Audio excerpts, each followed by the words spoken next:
One simple bag, 35 pounds of food. The sweet potato secret nobody told you, you know. What if I told you you could grow over 35 pounds of sweet potatoes from something sitting in your kitchen right now? Not a garden, not a raised bed, not even one of those expensive grow bags people swear by, just a simple trash bag. And here's the part most people don't believe. This method doesn't just work. It actually works better than traditional gardening in many cases. Because what you're about to learn is not a trick. It's not a shortcut. It's a way of controlling how the plant grows underground in a way most gardeners never even think about. By the end of this, you're going to understand exactly how a cheap container can outperform an entire garden bed. And once you see the harvest, you'll never look at growing root crops the same way again. Before we plant anything, you need to understand something that almost no one explains. Because once you understand this, everything else in this method will instantly make sense. Here's the truth. Sweet potatoes are not just root crops. They are aggressive underground explorers. When you plant them in the ground, they don't stay where you put them. They spread, left, right, every direction. They follow the easiest path through the soil, and that path is almost always horizontal. So what happens? You end up with tubers scattered everywhere, some 2-3 feet away from the plant, some tiny, some tangled in old root channels. And no matter how good your soil is, you lose control of the system. Now here's where everything changes. When you grow in a confined space like a trash bag, you introduce something powerful, a boundary. The moment a developing tuber hits the wall of the bag, it can't keep spreading outward. So what does it do? It turns downward into the deepest part of the soil where moisture is more stable, where oxygen is still available, and where there's room to expand. This one shift changes everything. Instead of wide, scattered growth, you get vertical, concentrated growth. Instead of 20 small tubers spread across a garden, you get fewer but much larger, denser, heavier tubers, all packed into one contained column. And this is the key idea. You are not growing more plants. You are controlling how the plant allocates its energy. You're forcing the plant to grow deeper, focus its resources, build size instead of spreading out. This is not a hack. This is physics and plant biology working together. And once you understand that, you stop trying to help the plant grow and start guiding it instead. Now that you understand why this works, we can build the system. And this is where most people fail before they even plant anything, because they treat the trash bag like just a bag. It's not. It's the entire growing environment. And if you get this part wrong, you silently cut your harvest in half before the plant even starts. Let's start with the biggest mistake. People grab a thin kitchen trash bag, fill it with soil, poke a couple of holes in the bottom, and expect results. That setup collapses in weeks. The bag tears, the soil compacts, water gets trapped, and the roots, they suffocate. So here's what you actually need. A heavy-duty contractor bag, thick, durable, built for weight. Because once this bag is filled, you're dealing with over 30 to 40 pounds of moist soil and roots. A weak container doesn't just fail structurally, it destroys root stability. And root stability directly affects tuber size. Now let's talk about something almost every tutorial skips, drainage. This is not optional. This is the difference between large, healthy tubers and rotting roots halfway through the season. Most people punch a few holes at the bottom. That's not enough. Here's what you do instead. Create 20 to 25 holes across the base and the lower third of the bag. Why? Because over time, soil settles, it compresses, and if your drainage only exists at the very bottom, water gets trapped above it. You don't want a wet container, you want a breathing system, air moving in, water moving out, roots expanding freely. Next, reinforce the structure. Roll the top edge of the bag down about 6 inches. This does 2 important things. It prevents tearing when you move or adjust the bag. It creates a clear boundary for your soil level. And that boundary matters because later you're going to use that extra space to dramatically increase your yield. Now, placement. Once this bag is filled, you're not moving it. So choose wisely. Put it somewhere with at least 6 to 8 hours of direct sunlight, a hard surface underneath, not grass, not bare soil. Because if you place it on the ground, roots will escape, pests will move in, and you lose the entire advantage of containment. At this point, you don't just have a trash bag, you have a controlled root environment, and what you put inside it next is what determines whether you get a decent harvest or something truly impressive. Now let's talk about what goes inside the bag, because this right here is where most people unknowingly sabotage their harvest.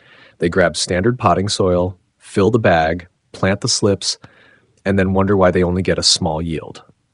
Here's the problem.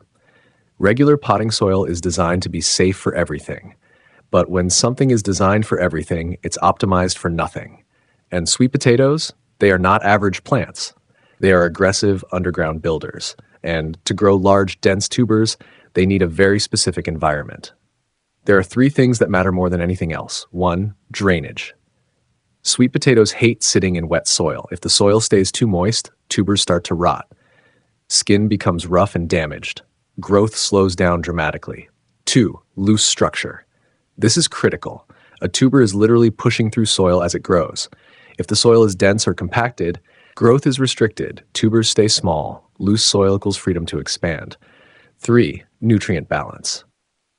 This is where most people get it completely wrong. If you add too much nitrogen, you'll get beautiful leaves, long vines, healthy-looking plants, but almost no tubers, because nitrogen tells the plant, grow above ground. But what we want is the opposite. We want the plant to focus below ground. So instead, we shift the balance. We give it lower nitrogen, higher potassium, because potassium tells the plant, store energy in roots. Now, here's the exact mix that creates that environment. 50% potting mix, your base, 30% coarse sand improves drainage and prevents compaction. 15% perlite keeps the soil airy over time. 5% wood ash or potassium-rich fertilizer drives tuber growth. This combination does something powerful. It drains fast, it stays loose, it directs energy into root development. Now, when you fill the bag, don't fill it all the way to the top. Stop about 6 to 8 inches below the rim.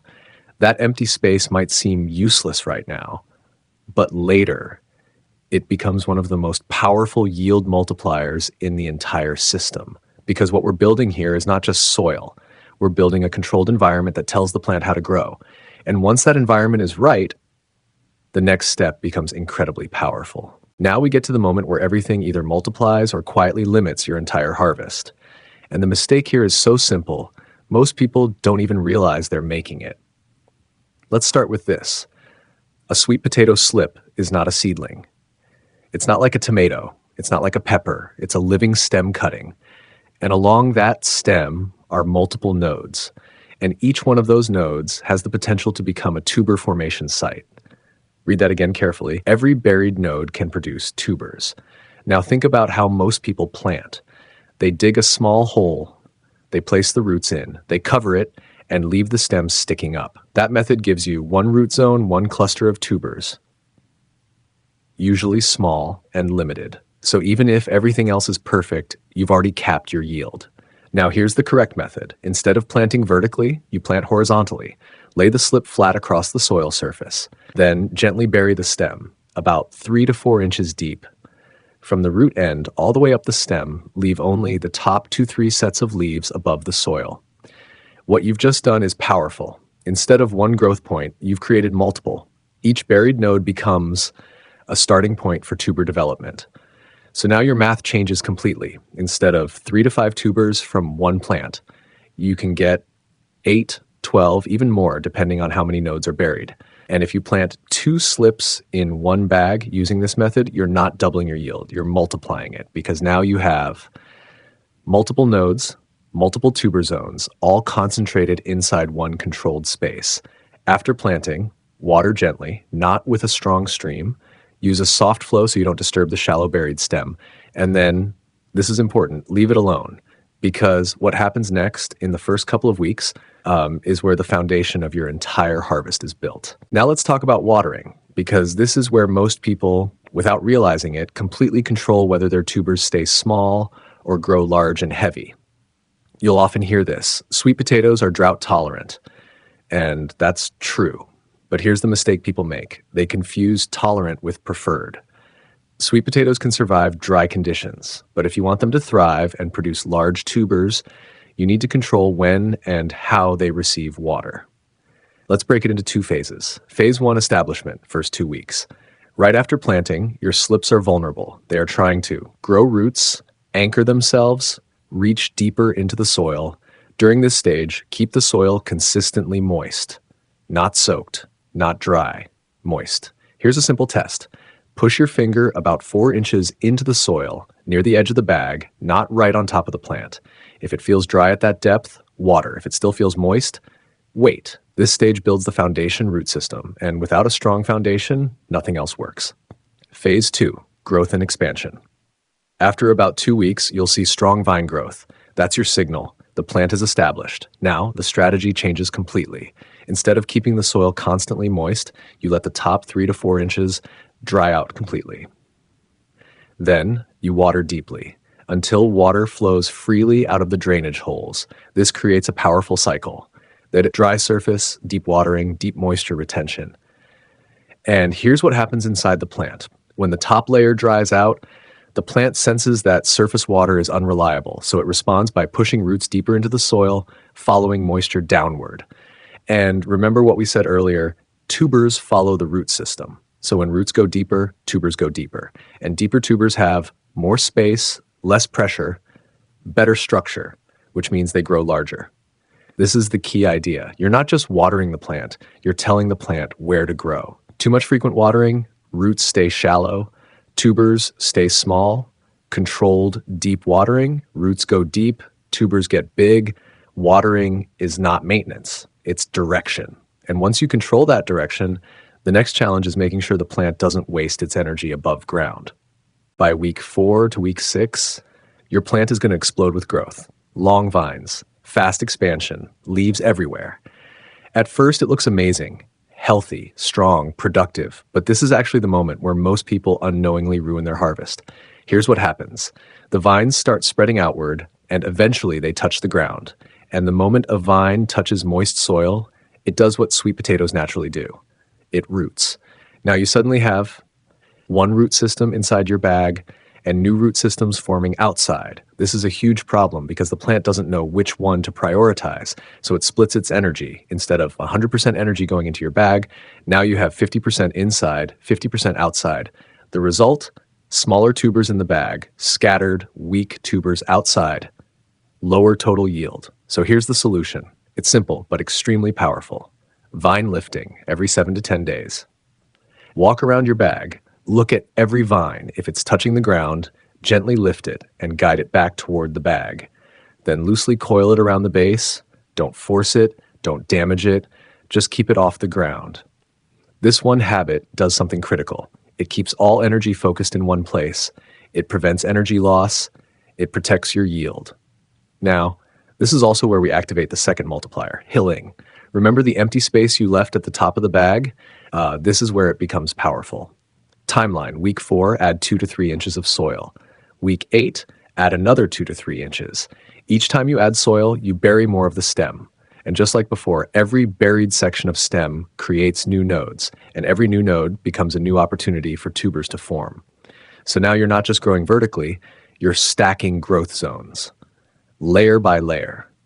This is the moment where a good harvest turns into a high-yield system, because now you have controlled roots, controlled water, controlled energy, and increased tuber sites over time. This is not just gardening anymore. This is system design. And once the system is running, there's only one thing left to get right, knowing exactly when to harvest. At this stage, everything looks ready. The vines are full, the plant looks strong, the bag feels heavy, and this is exactly where most people make their final mistake. They harvest too early because visually the plant looks done, but underground it's still working, still expanding, still building size. Here's the reality. Sweet potatoes need time. On average, 100 to 120 frost-free days. That's your baseline. But the calendar alone isn't enough because plants don't follow schedules. They follow signals. So instead of guessing, you read the plant. Signal 1, yellowing leaves. Watch the lower leaves. When they begin to turn yellow, slowly, naturally, from the base upward, that's not a problem. That's a message. The plant is starting to shift energy away from vines, push it down into the tubers. Signal 2, vines slow down. Look at the tips of the vines. If they stop producing new growth or begin to shrink back slightly, that means the plant is entering its final stage. At this point, you're close, very close. Signal 3, the soil check. This is your confirmation. Gently reach into the edge of the bag, feel for a tuber. Check the skin. If it feels soft, if it scratches easily, it's not ready. But if it feels firm, smooth, set, then the tuber has matured. That's your signal. Harvest within the next 1 to 2 weeks, because here's the truth, most people don't realize. The last few weeks are when tubers gain the most size.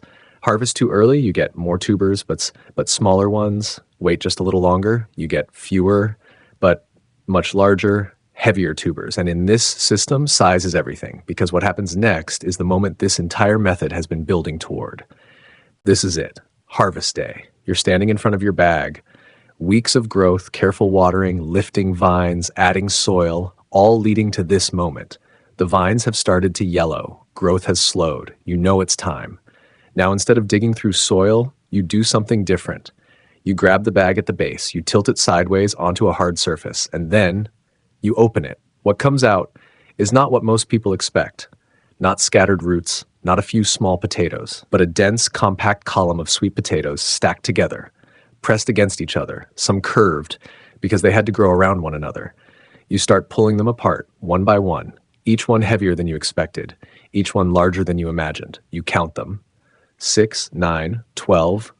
You weigh them. 15 pounds, 22 pounds, 30. And in a well-executed system, with the right soil, the right planting method, the right water control, and proper vine management, reaching around 35 pounds from a single bag is not surprising. Because at this point, nothing about this result is accidental. Every part of the system did exactly what it was designed to do. The bag controlled direction, the soil allowed expansion, the water pushed roots deeper, the planting method multiplied growth points, the vine control focused energy. This isn't a lucky harvest. This is a predictable outcome. And this is the moment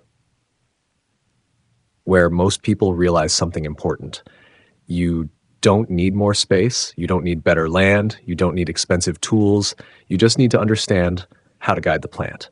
But before you store them, there's one final step that determines whether your harvest lasts weeks or lasts for months. Now, before you rush to the kitchen, there's one final step that most people skip, and it makes all the difference.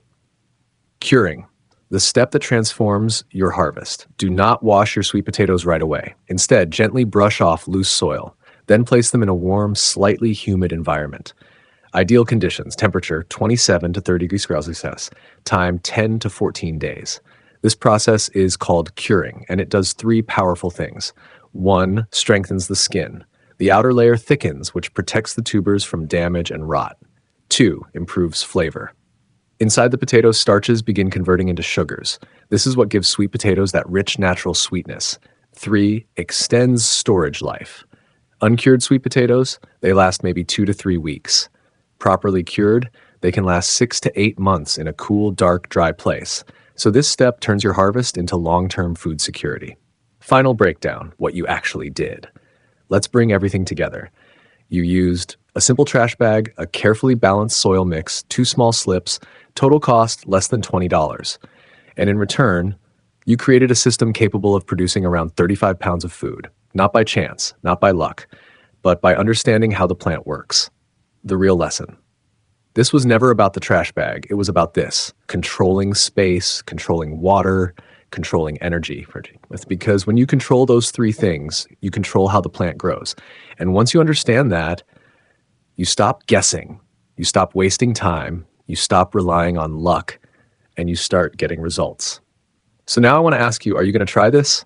And if you are, what variety are you planting? Something local or a classic like Covington or Beauregard? Drop it in the comments. And if you know someone who thinks you need a big garden to grow real food, send them this, because sometimes the simplest system produces the most surprising results.